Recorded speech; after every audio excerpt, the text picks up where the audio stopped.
Коллеги, доброе утро. Приветствую вас. Я думаю, что всех вчера поцеловало солнышко, у всех прекрасное настроение. Сегодня мы начинаем рассказ о группе компании «Просвещение». Вчера на нашем стенде было большое количество посетителей.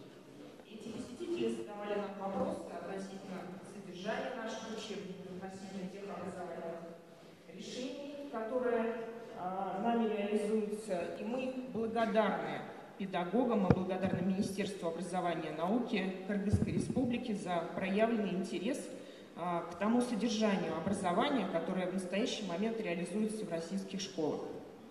Дальше, пожалуйста. Для того, чтобы рассказать о том, что такое просвещение сегодня, конечно же, надо сказать об истории вообще этой компании, этой организации. Просвещение было создано в 1930 году. В тот момент оно носило название издательства учебно-педагогической литературы или учпедгиз. И первой книгой, которую выпустило это издательство, была книга «Поход за грамоту». Такое, наверное, достаточно странное сейчас название, но оно несет глубокий смысл. Молодая советская страна испытывала колоссальную проблему. Эта проблема заключалась в тотальной безграмотности населения. И вот это учебное пособие было как раз направлено на устранение подобного дефицита. За последующие десятилетия издательство выпускало учебники русского языка. Это были учебники, в том числе и для бойцов Красной Армии, всеобуча, которые слабо им владели.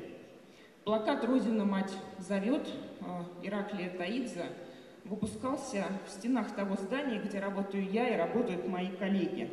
В годы войны издательство было эвакуировано в город Киров, и несмотря на эту эвакуацию, выпустило 233 наименования учебников и учебных пособий.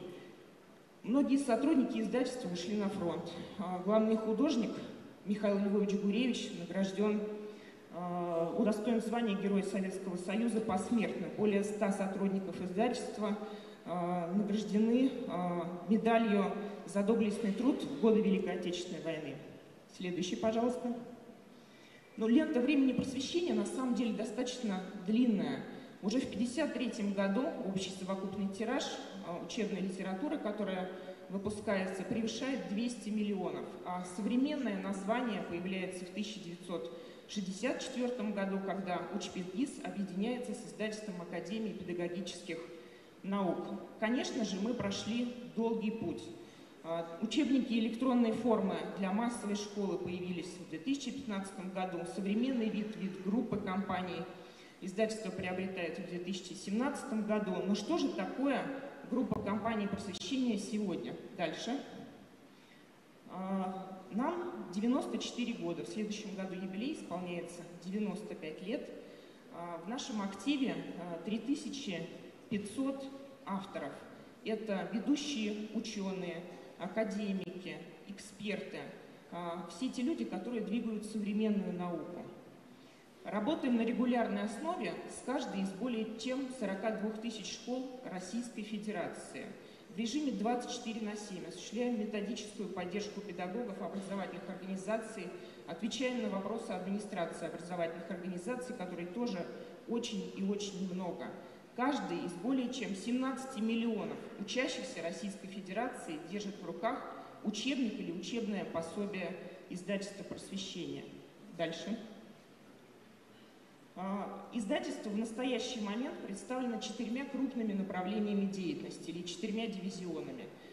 Есть направление, которое издает учебно-методическую литературу, направление, которое осуществляет обучение, переподготовку педагогов, оснащение образовательных организаций, ну и, конечно же, дивизионы тех. Современное образование совершенно невозможно представить без цифровых образовательных ресурсов.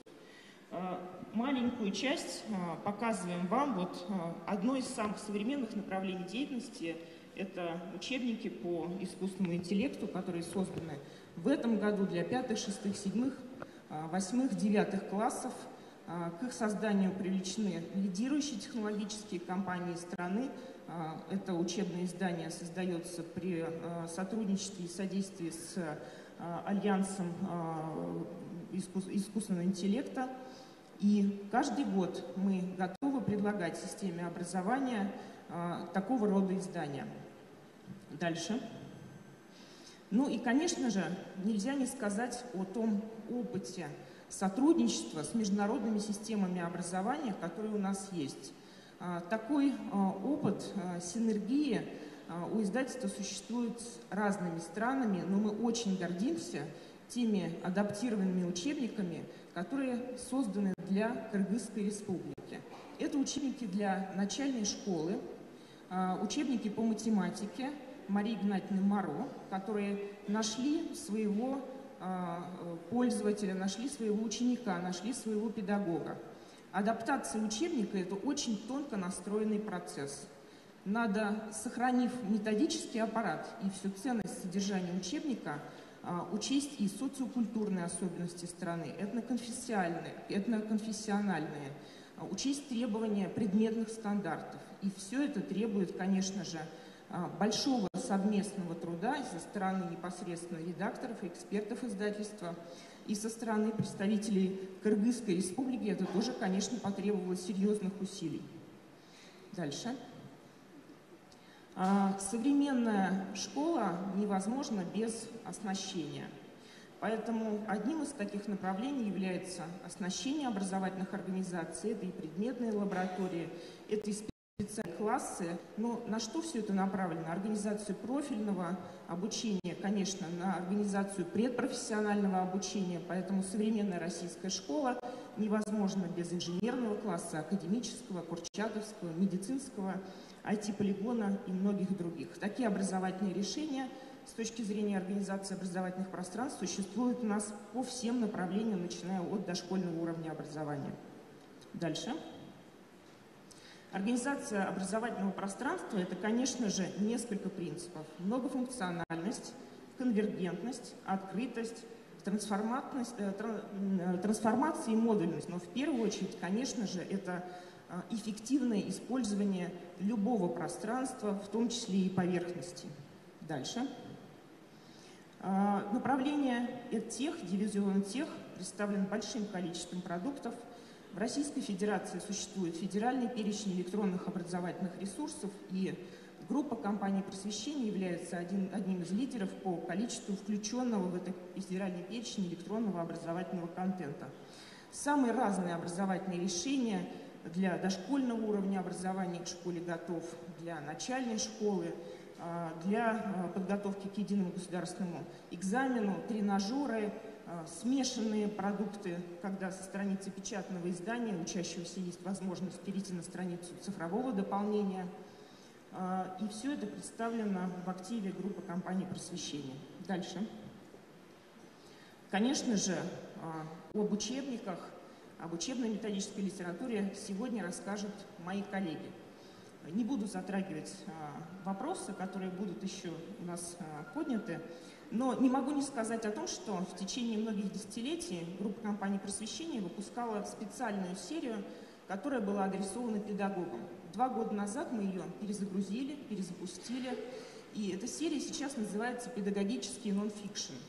К созданию издания этой серии мы привлекли ведущих специалистов, педагогов, практиков Российской Федерации: Евгений Александрович Ямбург, Алихан Динаев, Виктор Стефанович Басюк. Все они поднимают острые и важные вопросы, которые важны педагогическому сообществу. Например, вопросы функциональной грамотности, вопросы профессионального стандарта педагога или вопросы преодоления неуспешности детей в классе в современной школе. Дальше.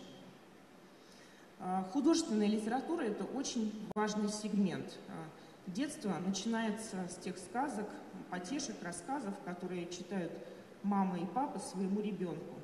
Такая литература всегда существовала, но вместе с тем мы создаем новые серии, фантазийные серии, мы создаем сказки в формате комиксов, и именно в этот момент формируются наши традиционные семейные ценности, наш традиционный семейный уклад. Ну и в формате комикс, конечно же, мы создаем такие решения. Можно было вчера познакомиться с ними на нашем стенде. Детям это очень нравится. И через комикс мы можем очень просто в понятной, естественной форме познакомить ребенка с правилами поведения в современной среде. Дальше. Вчера мы говорили и рассказывали педагогам о том, что у нас есть образовательные игры. Игры очень разные. У нас стандарт федеральный государственный образовательный стандарт дошкольного образования предполагает, что начиная с 2-месячного возраста уже могут предлагаться какие-то образовательные решения современным детям. И поэтому мы создаем самые разные игры, конструкторы, пазлы. С ними можно путешествовать по всей России, познакомиться с животным миром родной страны. Ну или самостоятельно стать архитектором, построить Кремль в формате пазла и гордиться тем, что ты маленький творец. Дальше. Серьезным таким направлением из года в год на протяжении последних десятилетий является поддержка социальных инициатив и проектов. Такие социальные инициативы сопрягаются в том числе и с годом семьи. 2024 год, год семьи в Российской Федерации, это акция. Это семейная, она всероссийская, и она позволяет связать всех членов семьи, и бабушек, и дедушек, и мам, и пап, и сестер, и детей, и братьев. Отвечая на несложные вопросы, люди находят общие точки соприкосновения. Это и происходит и в кругу семьи, и в кругу друзей. Школа вопросов 21 века «Учимся для жизни» — это такое направление, которое позволяет поднять вопросы предпринимательской грамотности, экологической грамотности, зеленой повестки, в том числе все эти вопросы, которые очень тревожат современного подростка. Родительский университет, эксперты отвечают на вопросы родителей и вопросы детей о родителях. Дальше, пожалуйста. Сегодня я хотела бы передать слово своим коллегам, но в качестве резюме. Группа компаний просвещения на протяжении многих десятилетий была и остается надежным партнером государства в решении задач в сфере образования. Да, конечно, мы являемся лидером в разработке образовательного контента, лидером в разработке решений для системы образования в силу того, что именно нами накоплен определенный опыт, накоплена команда людей, экспертов, которые очень тонко чувствуют и запросы со стороны современной школы, запросы со стороны ребенка, те задачи и цели, которые ставит перед нами государство, и в состоянии все это превратить в готовые решения, готовые продукты, которые могли бы быть восприняты современной школой. Сегодня я хотела бы познакомить вас со своими коллегами. Алла Георгиевна Дигина – это руководитель Центра начального образования. Зоя Георгиевна Гапанюк, руководитель Центра биологии и естествознания. Полина Анатольевна Бессарабова, руководитель направления математики Центра математики, физики и астрономии. Вчера они отвечали на вопросы педагогов, которые были заданы непосредственно на нашем стенде. И вот одним из таких вопросов, вообще масса вопросов была задана по учебникам физики, химии и биологии. И сегодня я попрошу Зою Георгиевну рассказать о том, какие, собственно говоря, темы были подняты. Должна сказать, что и кыргызских, и российских педагогов на самом деле волнует одно и то же. И это очень радует. Да, добрый день, уважаемые коллеги. Действительно, вчерашний день показал глубокий интерес к предметам естественно-научного цикла. Те вопросы, которые задавали посетители нашего стенда, они, безусловно, глубоко перекликаются с теми проблемами, которые волнуют российских педагогов. И, конечно, предмет естественно-научного цикла в современной школе – это фундамент развития научно-технологического потенциала любой страны. Дальше, пожалуйста. Одной из важнейших задач школьного образования является, безусловно, формирование развитой личности. И решение этой задачи, конечно, проходит через организацию профессионального самоопределения, практическую деятельность, практическую подготовку, которая начинается уже в стенах школы. И все мы понимаем, что будущие академики, доктора наук, ученые, которые создадут и будут двигать потенциал страны вперед, они все делают свои первые шаги в школе, начиная со взаимодействия учебника и учителя. И, конечно, очень важно заложить предметные основы именно в средней школе. При этом не менее важно сохранить единое естественно-научное пространство. Это можно сделать несколькими способами. И самый первый путь – это интегрированные курсы. Интегрированный подход к естественно-научным предметам, он может быть эффективно реализован, и это доказано многолетней практикой российской школы в начальных классах, на начальной ступени образования. Это связано с тем, что дети младшего школьного возраста имеют восприятие целенаправленное, управляемое процессами, отличаются слабой дифференцированностью. Поэтому они очень хорошо воспринимают интегрированный подход в получении знаний, первичных знаний о природе. В основной школе все иначе. К концу младшего школьного возраста появляется синтезирующее восприятие, и мышление подростков приобретает теоретическое, понятийное. Оно становится теоретическим понятийным мышлением. Поэтому именно предметное обучение наиболее эффективно в этот период формирования и становления школьника. Здесь также не менее важно поддерживать интеграцию естественно-научных предметов, и на помощь приходит развитие метапредметных умений, межпредметные связи, проектная исследовательская деятельность, практикумы. Для тех школьников, которые именно в этот период проявляют профессиональные склонности или имеют уже понятные профориентиры, есть курсы для углубленного изучения предметов естественно-научного цикла. Но интегрированный подход в этот период также эффективно можно использовать для детей, имеющих выраженные гуманитарные наклонности. Издательство «Просвещение» выпускает разные учебно-методические комплекты для реализации возможных подходов, и позвольте вас с ними коротко познакомить. Дальше, пожалуйста. Ректор Московского государственного университета Виктор Антонович Садовничий на каком-то совещании сказал, что естественные науки, математика, физика, биология, химия – это основа, на которой зиждутся все результаты, внедряемые в технологии. А сейчас вызовы таковы, что общество требует изделий высоких технологий. Поэтому подготовка таких специалистов – важное дело. Ну, сложно с этим спорить, и мы спорить с этим не будем, а скажем о том, что основные науки обеспечивают залог успешности научно-технологического потенциала страны. И для формирования базовых предметных основ по предметам естественно-научного цикла подготовлены учебники по биологии, физике, химии. Важно отметить, что все наши учебники имеют единый содержательно-методический подход. То есть они все обладают выраженным методическим аппаратом, который, несмотря на то, что предметы являются разными и предметные требования являются разными, они имеют общее как бы лицо. И мы говорим о том, что мы создаем систему единства непохожих. По биологии мы представляем на базовом уровне линию учебно-методических комплектов под редакцией пасечника Владимира Васильевича. Это очень известный автор. Он создает учебники в издательстве «Просвещение» с 80-х годов прошлого века. Именно он был первым переработчиком знаменитого учебника Советского Союза по ботанике Корчагиной. Ну, присутствующие в зале наверняка знакомы с этим учебником. И вот Владимир Васильевич на протяжении всех этих лет эффективно создает новые учебники, потому что каждая переработка учебника по биологии – это современный подход, это очень актуальные методические основы. По физике мы представляем вам линию учебно-методических комплектов Перышкина, тоже известная фамилия. Для тех, кто преподает физику много лет, учебники актуализированы, они имеют современный методический аппарат и, конечно, также перекликаются по подходам с учебниками биологии.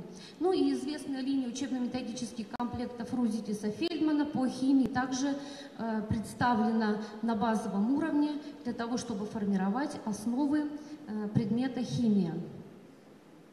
Ну, каждый из этих учебников, кроме формирования предметных основ, обязательно формирует универсальные учебные действия средствами предмета и, безусловно, развивает формирование функциональной грамотности. То есть каждый учебник имеет систему заданий, направленную на формирование метапредметных, межпредметных связей, ну и, безусловно, предметных результатов. Дальше, пожалуйста. Развитие практических умений и дальнейшее формирование навыков является неотъемлемой частью естественно-научного образования. И современный образовательный естественно-научный подход в российской школе усилен выросшим количеством лабораторных и практических работ в предметах естественно-научного цикла. В связи с этим издательство подготовило, разработало и выпускает новую серию «Лабораторный практикум», которая является комплексным продуктом, то есть сочетанием бумажной и цифровой составляющих. Пособие содержит полный перечень лабораторных и практических работ по каждому предмету на 2 уровнях – базовом и углубленном. И цифровая среда помогает, расширяет возможности использования этого продукта. Дальше, пожалуйста. Идея комплексного продукта реализуется в различных подходах. И вот здесь представлен, наверное, наиболее сложный путь интеграции естественно-научного образования и формирования единого научно-образовательного пространства, так называемый мультибук. Это выстроенная система горизонтальных межпредметных связей. Сложнейший процесс, который, в принципе, еще до конца никем в мире не был реализован. И вот такая попытка была нами предпринята, и пока она продвигается достаточно успешно. Это комплексный инновационный продукт, сочетающий в себе печатный учебник и цифровые решения. Здесь формируется, естественно, научная картина мира через межпредметные связи. Дальше. Еще одно интеграционное решение представляю вам. Это полный курс формирования и развития экологической грамотности. Построен в преемственности с 1 по 11 класс. Чем интересна эта линия? Это, опять же, единый содержательно-методический подход. Это практикоориентированные пособия, то есть они направлены на формирование практических умений. 40% теории, 60% практики, примерное соотношение компонентов в этом комплекте.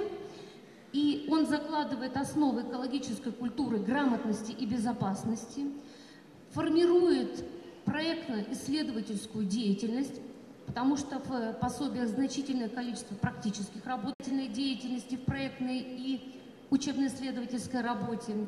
Это система учебно-методических комплектов на печатной основе, то есть бумажные пособия, которые помогают в алгоритмичной последовательности сформировать понимание и умение реализовывать проектную деятельность.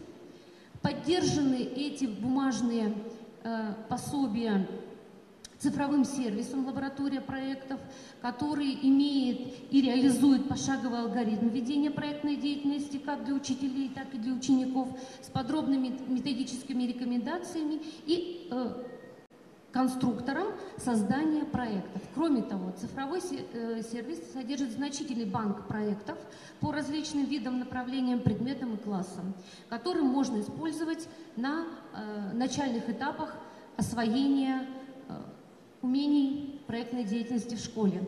И сервис помогает также реализовать школьникам умение критично оценивать созданный ими проект, благодаря тем критериям, которые встроены в цифровой сервис. И образовательная инфраструктура, которую предлагает группа компаний, также поддерживает это направление. Дальше, пожалуйста. Функциональная грамотность – это тоже один из ответов на вызовы современного общества. Она реализуется системой заданий в каждом учебнике, и в каждом учебно-методическом комплекте, который выпускает наше издательство, независимо даже от предмета, и, безусловно, по предметам естественно-научного цикла. Но есть и отдельное выделенное направление по формированию функциональной грамотности, основ функциональной грамотности, именно естественно-научной. Это серия пособий, которая представлена эталонными заданиями и системой тренажеров, которые помогают учителю и ученику понять, а что же такое вообще функциональная грамотность, поскольку она реализует не какое-то эксклюзивное направление, а это те задания, которые помогают школьникам применять свои знания, полученные на разных предметах, в бытовых ситуациях или в ситуациях нестандартных. То есть это такой интересный подход, который может быть системно реализован не только на уроках, но и в рамках организации внеурочной деятельности, моделируя ситуации и используя опыт общения. Ну и эти печатные пособия поддержаны тоже цифровым сервисом. Цифровой сервис «Функциональная грамотность. Банк заданий». Этот сервис включен в федеральный перечень электронных образовательных ресурсов, то есть верифицированный контент. Дальше, пожалуйста. Ну и старшеклассники, обладая уже полученными предметными знаниями и компетенциями, они могут интегрировать эти знания. Поэтому для старшеклассников мы предлагаем, особенно тех, кто имеет выраженную гуманитарную направленность, курс по естествознанию для 10-11 классов, истинно интегрированный курс, который рассчитан на базовый уровень. Он обеспечит учащимся достижение всех планируемых результатов в области естествознания и формирования единой естественно-научной картины мира. Здесь соблюден баланс информативной и учебно-методической составляющей. Этот комплект интересен тем, что он подготавливает старшеклассников к обучению на новой ступени образования в высшей школе, поскольку структура учебника имеет параграфы разных типов. То есть есть лекции, семинары, конференции, практикумы. Ну и этот комплект отличается качественной методической поддержкой учителя. Дальше, пожалуйста. Ну, для тех школьников, которые уже определились с направлением и имеют высокий познавательный интерес в области естественно-научного образования, для предпрофильного обучения для 7-9 классов и обучения по профилю 10-11 классов, можно предложить вам следующие продукты. Пожалуйста. Ну, к выбору профессии необходимо подходить серьезно и готовить предметную основу, поэтому для всех курсов физики, химии и биологии для 7-9 классов подготовлены, созданы, прошли экспертизу учебники для углубленного изучения. Все они достаточно разнообразные, имеют еще и дополнительные материалы. Это задачники многоуровневые, дифференцированные, это дополнительные учебные пособия, например, для курса по биологии имеются интересные пособия по генетике, и для 7-9 классов, и для 10-11 классов. То есть все эти курсы имеют не только глубокие предметные основы, но и выраженную практическую направленность. Дальше, пожалуйста. Ну, школьники, которые активно занимаются на этапах уже основной школы естественно-научными предметами, достаточно успешно демонстрируют свои знания на высоком международном уровне. И нам приятно сказать о том, что ежегодно это происходит, и лидеры наших сборных, международные тренеры, которые возят наши команды каждый год на эти соревнования, являются авторами наших учебников и учебных пособий. В этом году олимпийскую команду на Международную олимпиаду по биологии как руководитель возила Белякова Галина Алексеевна, руководитель сборной и автор нашего учебника для 7 класса для углубленного изучения. Она является международным сертифицированным тренером и преподавателем в Сириусе. Рубцов Александр Михайлович много лет сотрудничает с издательством «Просвещение», много лет занимается подготовкой команд на международном уровне и тоже является автором наших учебников для углубленного изучения для 10-11 классов. По химии Еремин Вадим Владимирович много лет сопровождает, готовит, возит нашу сборную по химии. И тоже все ребята приезжают с очень высокими достижениями. Также Вадим Владимирович является соавтором учебника по химии для углубленного изучения. Нам очень приятно об этом говорить. Ну, тут можно еще сказать, что победитель Международной олимпиады 2003 года также является соавтором нашего учебника Абовян Ливан. Дальше, пожалуйста. Для того, чтобы школьники успешно самоопределились в выборе профессии и уже могли свободно двигаться в этом направлении, мы создаем отдельные серии, профессионально ориентированные. И вот одной из таких серий является серия для 7-9 классов «Врачи будущего». Ну, содержание методический аппарат полностью реализуют и сопровождают организацию предпрофильной подготовки. Эти пособия помогают школьникам утвердиться в своем выборе профессии, ну, либо, получив какие-то сомнения, отказаться и изменить свое направление. Дальше, пожалуйста. И в продолжении, в развитии этой серии для старшеклассников подготовлена серия «Шаг в медицину» для медицинских классов, которая является комплексным продуктом, то есть это учебник на печатной основе и цифровое дополнение. И этот курс должен мотивировать школьников на выбор профессии врача, углубить знания, повысить уровень знаний и сформировать навыки оказания медицинской помощи. Все это помогает сделать цифровой сервис. Дальше, пожалуйста. Ну и поскольку Татьяна Геннадьевна сказала, что у нас значительное разнообразие учебников и учебных пособий, и есть даже отдельная серия «Профильная школа», компоновка этих пособий помогает нам реализовать и наполнить, и предложить готовые комплексные решения для реализации профильного обучения. Ну, например, для инженерного класса, для агрокласса, робототехнический класс, IT-полигон. То есть это комплексный продукт. Учебное оборудование, учебно-методическая литература и непременно курсы повышения квалификации, которые также предлагает наше издательство. Дальше, пожалуйста. Ну и, конечно, для нас большая честь, что учебники, созданные в издательстве, были оценены на самом высоком государственном уровне. И вот здесь вы видите, что во время своего визита в Объединенный институт ядерных исследований в Дубне президенту был представлен комплект по физике для инженерных классов. И он получил высокое одобрение. Поэтому вся работа, которую проводит издательство «Просвещение», она разнонаправленная, но вся она имеет своей целью создание высококачественных, верифицированных издательских учебников и продуктов на цифровой основе. Ну, если коротко, уважаемые коллеги, то вот знакомьтесь. У нас, да, коллеги, к сожалению, получается коротко, минут на 20, потому что представлены учебники по всем предметам, по всем классам для уровня среднего профессионального образования. Но вчерашний день для меня был примечателен чем? У нас были не только учителя, к нам подходили не только методисты, не только директора школ. К нам подошли два замечательных молодых человека, 12 лет от роду, и мне было очень приятно, вот прям честное слово, прям слеза навернулась. Два мальчика подошли с футбольным мячом под мышкой. Они гоняли в футбол вот рядом, бросили футбол и пришли смотреть книги. Учебники, потрясающий эффект. На самом деле мы в России такое видим на выставках редко. Они были заинтересованы, они смотрели учебники по биологии, но они в том числе заинтересовались учебными пособиями по наглядной геометрии.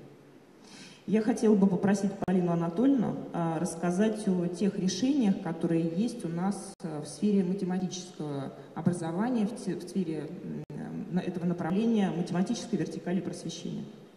Добрый день, уважаемые коллеги. Математика – неотъемлемая часть общечеловеческой культуры. Она проникла во все области нашей жизни. Конечно же, школу нельзя представить без математики. Можно презентацию, пожалуйста? Презентацию. Коллеги, пожалуйста. можно презентацию подключить?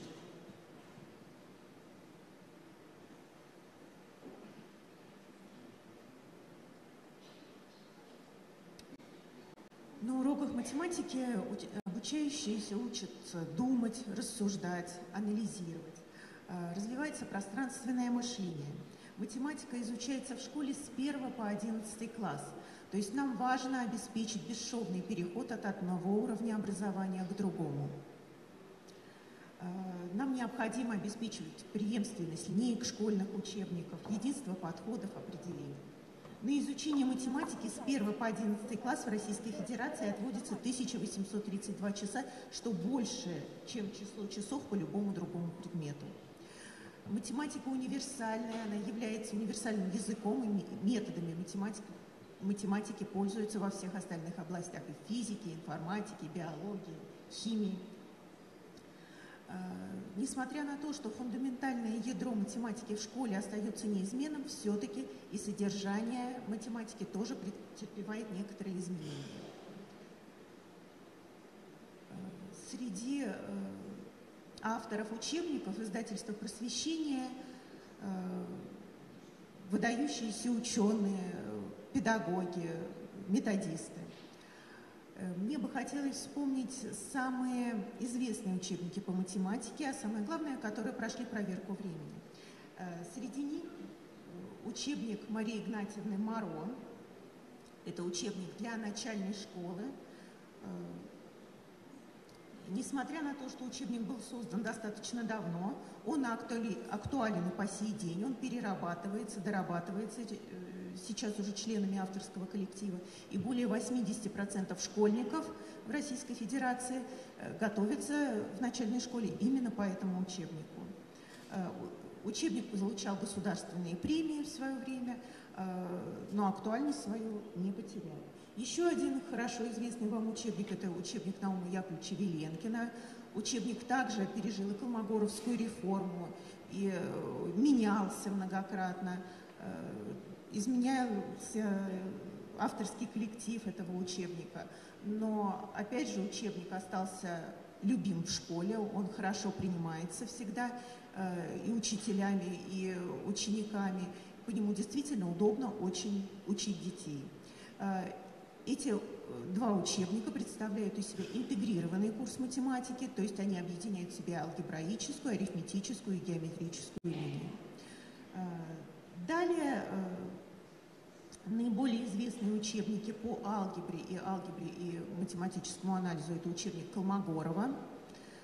Надо сказать, что Андрей Николаевич Колмогоров – величайший ученый XX века, автор реформы образования. Даже он получил много критики в адрес своей реформы, в адрес своих учебников. Но, тем не менее, учебник по алгебре и началам математического анализа, так, да, еще дальше.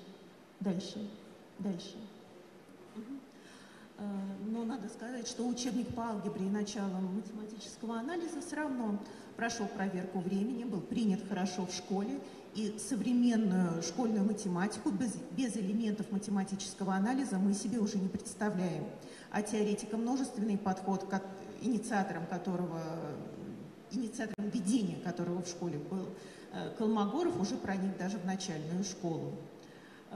Учебники Юрия Николаевича Макарычева тоже хорошо принимаются в школе, они хорошо известны. Сейчас они входят в федеральный перечень учебников, и по ним занимаются большинство школьников. Следующий слайд, пожалуйста.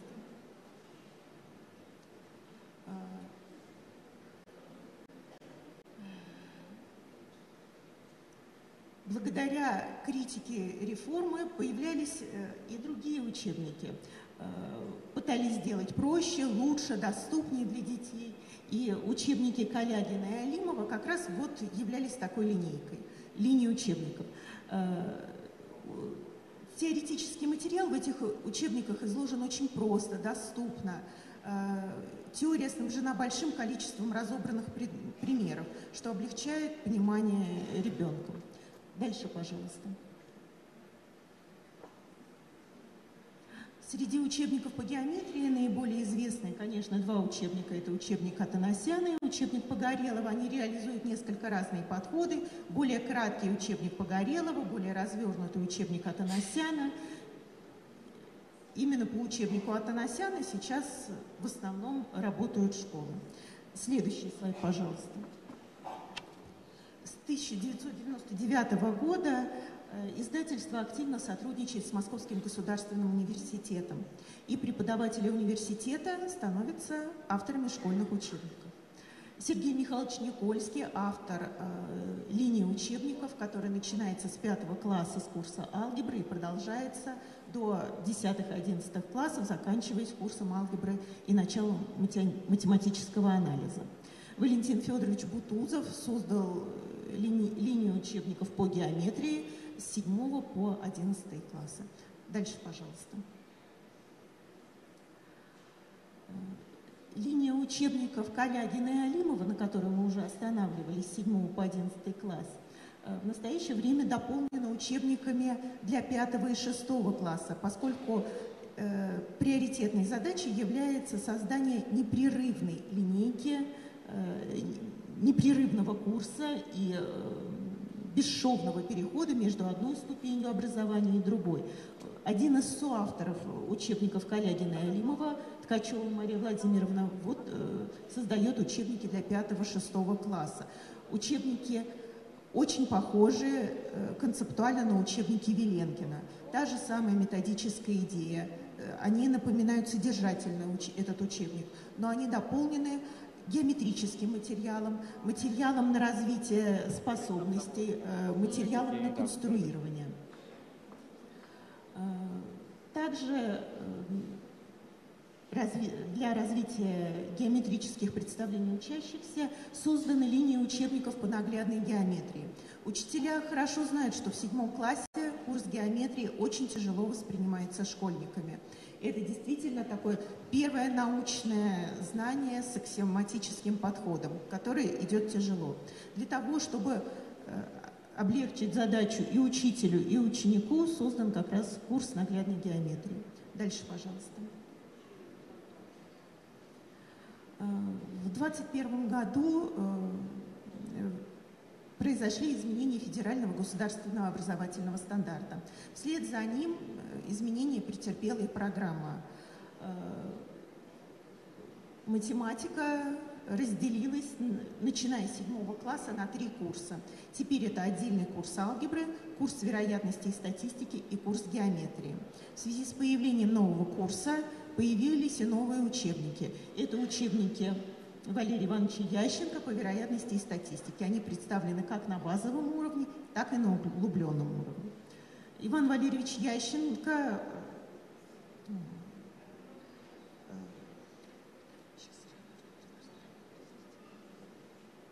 он возглавляет Московский центр непрерывного математического образования, Центр педагогического мастерства, а также является завкафедрой факультета инновационной педагогики Московского физико-технического института. Иван Валерьевич собрал команду очень интересных математиков, педагогов, и под его руководством создаются новые комплекты учебников. Это учебники по алгебре, вероятности и статистике, и также учебники по геометрии. Надо отметить, что помимо содержательного интереса, учебники по геометрии еще имеют очень современное художественное оформление, удобные системы навигации как и для учащегося, так и для учителя, подсказки, на каком уроке лучше разобрать какую задачу, таблицы, которые содержат итог каждой главы. Все это очень удобно для образовательной деятельности. Надо сказать, что даже ребята, которые совсем не интересуются математикой, а тем более геометрией, с трудом проходят мимо этого учебника и с удовольствием его листают. Следующий слайд, пожалуйста. Без внимания мы не оставляем и учащихся с ограниченными возможностями здоровья. Мы создаем учебники, например, для глухих обучающихся. Также мы создаем пособия для учащихся с нарушением зрения. Эти пособия созданы с учетом всех тефлопедагогических требований к учебным изданиям, а также они полностью синхронизированы с учебниками, которые входят в федеральный перечень учебников, что обеспечивает возможность инклюзивного образования по этим пособиям. Дальше, пожалуйста.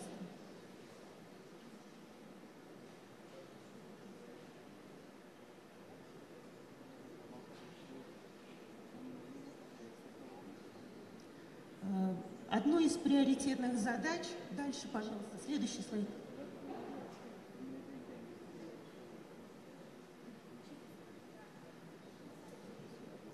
Хорошо. Одной из приоритетных задач федеральный государственный образовательный стандарт называет задачу развития функциональной грамотности. Соответственно, мы готовим пособие по функциональной грамотности, по математической грамотности, начиная с 1 класса. Кроме печатных изданий, у нас есть и банк заданий по математической грамотности, который тоже входит в федеральный перечень электронных образовательных ресурсов. Олимпиадная математика. Значит, для подготовки учащихся высокого уровня, конечно, необходимы специализированные учебники, учебники углубленного уровня. И начиная с 1 класса такими учебниками являются учебники Людмилы Георгиевны Петерсон. Углубленный уровень у нее начинается с 1 класса и продолжается по 6 класс. Начиная с 7 класса в авторский коллектив входит Назар Хангельдиевич Агаханов. Следующий слайд, пожалуйста. Лидер национальной команды России на Международной Олимпиаде и председатель консультативного совета Международной Олимпиады. Вот с 7 по 9 класс в авторский коллектив учебников Петерсон входит Назар Хангельдиевич. 10-11 класс учебников по алгебре и началу математического анализа. Один из его соавторов Максим Яковлевич Партусевич, директор президентского физико-математического лицея номер 239. Среди победителей и участников олимпиад самого высокого уровня, в том числе международных олимпиад, всегда присутствуют выпускники и учащиеся этого учебного заведения. Например, в 2024 году российские школьники получили 4 золотые медали и 2 серебряные. 4 из этих медалей получили выпускники 239-го лицея, что говорит об очень высоком уровне подготовки этого лицея. Ну и, соответственно, учебники этого автора призваны готовить на таком же высоком уровне учащихся. Дальше, пожалуйста. В 2019 году был подписан меморандум о сотрудничестве по вопросам книгоиздания с Министерством образования и науки Кыргызской Республики. В результате сотрудничества издательств «Аркус» и «Просвещение» появились адаптированные учебники МАРО. Помимо учебников в учебно-методический комплект входят рабочие тетради и методические рекомендации. Содержательно учебники сохранили свой высокий уровень. Кроме того, произведена еще и социокультурная адаптация этих учебников. Кроме того, учебники переведены на кыргызский, таджикский и узбекский языки. В этом году победителем Олимпиады Билимкана по математике стал Аликов Амир, ученик 4 класса. Этот мальчик как раз занимался по адаптированным учебникам МАРО. Конечно, мы от лица издательства хотели бы поздравить мальчика с таким высоким результатом. Дальше, пожалуйста. Помимо печатных пособий, издательство занимается и созданием пособий в диджитал формате. Есть цифровой сервис «К школе готов», который за 3-6 месяцев призван помочь ребенку подготовиться к школе, постепенно перейти от игровой деятельности к учебной. Сервисный Чинайзер соответствует учебникам МАРО для начальной школы с 1 по 4 класс и учебникам Горецкого по русскому языку, и в том числе азбуке Горецкого. Сервисный Чинайзер содержит объяснения, теоретический материал в очень доступной форме, помогает ребенку разобраться с тем, что, может быть, пропустил или недопонял в школе. И самое главное, он призван ребенка научиться учиться самостоятельно. Печатные рабочие тетради с цифровым дополнением содержат QR-коды. Переходя по этим QR-кодам, ребенок может разобраться с теоретическим материалом, посмотреть решение аналогичной задачи, после чего у него не возникнет никаких проблем с выполнением домашнего задания по рабочей тетради. И, наконец, рабочие тетради для 4-11 классов – это цифровой сервис, который позволит учителю очень быстро сгенерировать вариант домашнего задания, причем один вариант не будет, варианты домашнего задания, причем один вариант не будет похож на другой вариант. При этом будет обеспечена автоматическая проверка этих домашних заданий, и учителю поступят соответствующие результаты. Для ученика этот сервис позволит быстро повторить материал, прорешать задачи в силу того, что сервис содержит большое количество вариативных заданий. Сам сервис входит в федеральный перечень электронных образовательных ресурсов. Следующий, пожалуйста, слайд. Также издательство создает литературу для подготовки учащихся к единой государственной аттестации. И так как учащиеся подходят к единому госэкзамену с совершенно различным уровнем, то и пособия мы готовим разные. Одни пособия предназначены для учащихся, которым будет затруднительно преодолеть порог ЕГЭ, минимальный порог ЕГЭ, и мы готовы помочь им в этом создав специальные пособия. А есть учащиеся, которые претендуют на очень высокую оценку, соответственно, для них тематические издания, которые посвящены конкретной задаче, которые помогут решить и эту задачу. Также у нас есть цифровой сервис «Я сдам ЕГЭ», который входит в федеральный перечень цифровых образовательных ресурсов. Этот сервис позволит создать индивидуальный учебный план, исходя из уровня учащегося, который проходит входной тест, дать рекомендации и подобрать соответствующие задания, прорешав которые ребенок сможет подготовиться к экзамену. Дальше, пожалуйста.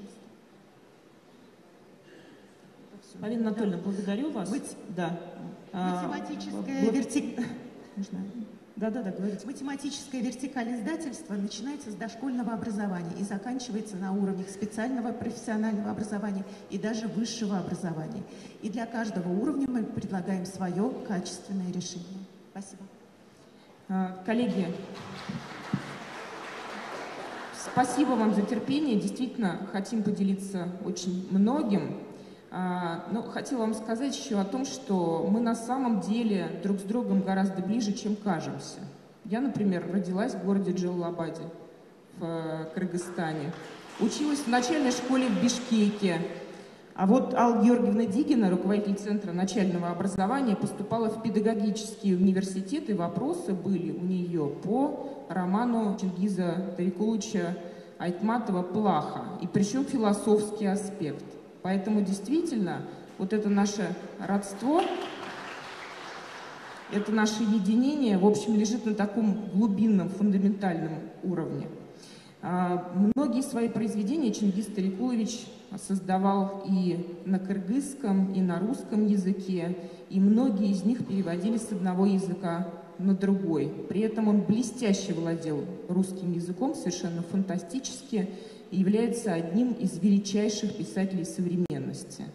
И вот о русском языке, о том, как он используется в российской школе, как он изучается, я попросила бы немножко рассказать Аллу Георгиевну. Уважаемые коллеги, друзья, я о великом могучем хочу рассказывать стоя.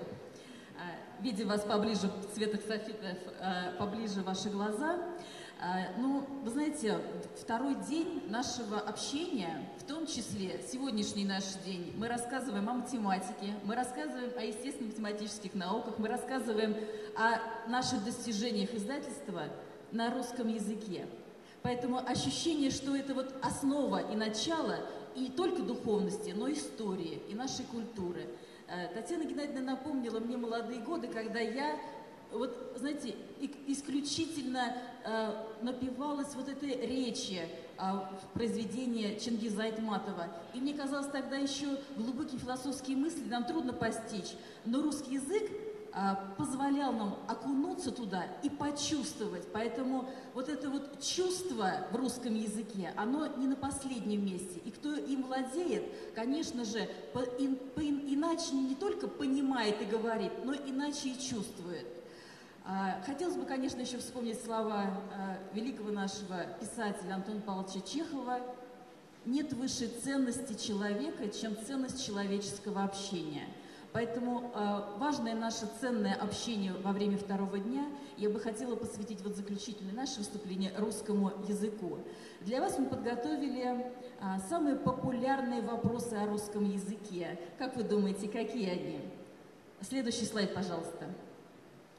Сколько всего людей говорит и владеет русским языком? По данным статистики, более 300 миллионов человек по всему миру владеет русским языком. Но, пожалуй, нет ни одного человека, который не знает о существовании русского языка. И это очень важный аспект. Когда отмечается День русского языка? Я думаю, что каждый из вас владеет этой информацией. День русского языка, международный день, посвященный русскому языку, учрежден ООН в 2010 году. Это день рождения великого нашего поэта и писателя Александра Сергеевича Пушкина. Вчера, кстати, на стенде в шатре я видела, насколько высок интерес к Пушкину, и что учителя русского языка Москвы, приехавшие сюда, рассказывали о поэте, и это был живой интерес о каких-то деталях, нюансах, связанных с биографией и с произведениями Пушкина. Относится ли русский язык к официальным языкам, принятым ООН? Относится. В списке общепризнанных мировых языков ООН 6 официальных языков. Среди них русский. Это богатейший русский язык, на котором создано огромное количество произведений великой художественной литературы, относящейся к ценности не только России, но и мировой ценности. Сегодня, говоря о том, как мы близко общаемся с Кыргызстаном, я вот, например, уже 5-й год приезжаю и делюсь своим опытом в математике, в русском языке с коллегами, с учителями Кыргызстана. Следующий слайд, пожалуйста. Но нас связывает не только дружба и некоторая методика, но и достижения в образовании.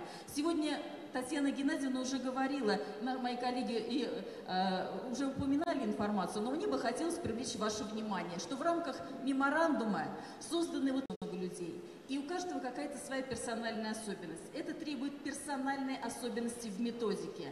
Вот издательство «Просвещение» пытается откликнуться на каждую, на любую задачу. И специалисты высокого уровня, они могут варьировать и понимать, где какой нюанс потребуется в этих книгах. Итак, представлены разные методики на данный момент, на сегодня в издательстве «Просвещение». Это для общеобразовательных учреждений, для углубления и расширения знания о языке. Русский как неродной, для учащихся со специальными потребностями, русский как иностранный. То есть каждый может выбрать то направление методики, которое ближе тем детям, которые сейчас здесь сидят в классе. Следующий слайд, пожалуйста. Основные учебники в России – это учебники для общеобразовательных организаций, авторов для 1-4 класса Канакина Валентина Павловна. И эти учебники – это учебники, которые сочетают лучшие традиции методики русского языка и включают инновации, проверенной практикой. Сейчас самые лучшие, ценные, современные в русском языке включены в эти современные учебники. Учебник с 5 по 9 класс и 10 класс авторов Ладыжинской и Рыбченкова погружает детей в русский язык на современных текстах, потому что нужно привлечь к тексту, чтобы ребенок захотел прочитать, и только через этот текст уже потом погружался в некоторые нюансы русского языка. Следующий слайд, пожалуйста. Мы будем говорить с вами о русском как о родном языке. Вот этот уникальный курс, он позволит углубиться в историю, культуру, в традиции, обеспечит понимание, что русский язык – это язык международного и межнационального общения, показать, насколько ценны разные культуры через русский язык, увидеть и понять вот эту духовную часть языка в целом. Следующий, пожалуйста. Следующий, пожалуйста, извините. Русский язык авторов Хамраевой.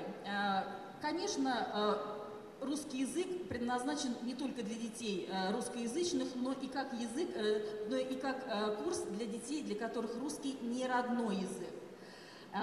Получается, что какие-то особые методики должны быть включены в учебник. Да, они есть. Это особый иллюстративный ряд. Мы знаем, что иллюстрации помогают визуальному восприятию и запоминанию. Для чего это сделано? Для того, чтобы в рамках коммуникации, в рамках практикоориентированных заданий ученики погружались. Это очень удобно, когда русский, родной язык не русский, то дети через особые методики, связанные с дополнительными текстами, с дополнительными ударениями, с дополнительными акцентами на самые трудные темы русского языка, особым образом они в классе осваивают русский язык. Уже есть хорошие результаты обучения по данному ОМК. Следующий слайд, пожалуйста. Еще отдельная методика для детей инофонов. Фон у детей, которые изучают русский язык, вернее, не знают совсем русский язык, у них иной. И смысловые оттенки русского языка не всегда понятны. Вот этот курс очень удобен для тех детей, когда в классе есть дети, имеющие, вернее, не владеющие русским языком на том уровне, как все остальные дети. Это как помощь детям инофонам в изучении русского языка с дополнительными заданиями, связанными с дифференциацией, с освоением базовых каких-то определенных знаний. Ну и акцент, конечно, в этом курсе сделан на практику, на коммуникацию и на умение социализироваться через элементарные тексты в русском языке. Следующий, пожалуйста, слайд. Издательство «Просвещение», мои коллеги сегодня уже говорили о том, что всегда очень часто поддерживает социальные проекты, и дети с особыми потребностями, конечно, требуют нашего внимания, педагогического, издательского. И вот вы видите, какое, здесь, конечно, не все комплекты, огромное количество для детей с этими разными потребностями. У нас в издательстве создано 78 УМК для детей с интеллектуальными нарушениями, 25 УМК для глухих и слабослышащих учащихся, 2 УМК для детей с тяжелыми нарушениями речи. Основная часть этих УМК, она поддержана не только печатной версией, электронной версией, но еще и аудиоматериалами, что, естественно, позволяет создать равные возможности для всех детей. Поэтому обратите на это внимание, что даже для детей с особыми потребностями разработаны интересные, разнообразные курсы. Они могут быть интересны тоже и для разных стран. Следующий слайд, пожалуйста. Уникальный курс по свободному владению русским языком создан в рамках межнационального и международного общения. И этот учебник для национальных школ, который позволит, его можно использовать в урочной и внеурочной деятельности. Этот курс позволяет выйти на высокий, хороший уровень тестирования, который позволит осваивать разные стили, разные виды речи через практику. Но при этом курс, который создан в рамках международного и межнационального общения, он обеспечит прохождение вот этих тестов и, возможно, определение образовательной траектории для тех детей, которые имеют возможность и желание поступить в российские вузы, вернуться потом в страну, в свою родную и реализовать все свои возможности для того, чтобы сделать ее более крепкой, более сильной и благополучной в рамках освоения русского языка. Обратите внимание тоже вот на этот курс. Следующий, пожалуйста, слайд. Вы знаете, когда готовишься к тому, чтобы рассказать о русском языке, остается чуть немного времени, но хочется, чтобы не только мы знали о том, что есть разные методики, что издательство «Просвещение» всегда готово пройти на решение новых задач, готово открыть любые трудные двери и сделать проекты, которые позволят нашим детям освоить русский язык. Когда готовишься к русскому языку, выступлению о русском языке, всегда хочется вспомнить тех великих людей, о которых мы сегодня уже говорили. И они нас двигают к совершенству освоения русского языка. Вот на слайде у нас стихотворение Александра Сергеевича Пушкина, отрывок стихотворения «Осень», которое вы уже, я вижу, глазами прочитали, но мне почему-то хочется сегодня другое стихотворение вам в заключение произнести. Я думаю, что оно тоже вам всем известно, отрывок небольшой. «О, сколько нам открытий чудных готовит просвещение дух, и опыт, сын ошибок трудных, и гений парадоксов друг». Спасибо, что вы со мной вместе произносите эти слова. Это говорит о том, что мы любим, знаем и ценим этот язык. И еще, пожалуйста, обратите внимание на цитату Чингиза Айтматова. Он в своей речи соединил наше богатство, наше общение в языке. Русский и кыргызский язык как два крыла у одной птицы.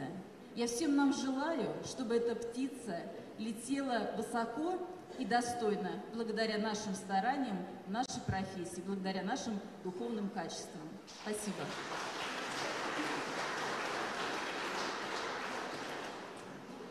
Коллеги, большое спасибо. В заключение хотела бы сказать, что мы с вами счастливые люди, потому что мы с вами понимаем друг друга и говорим на одном языке. Благодарим вас.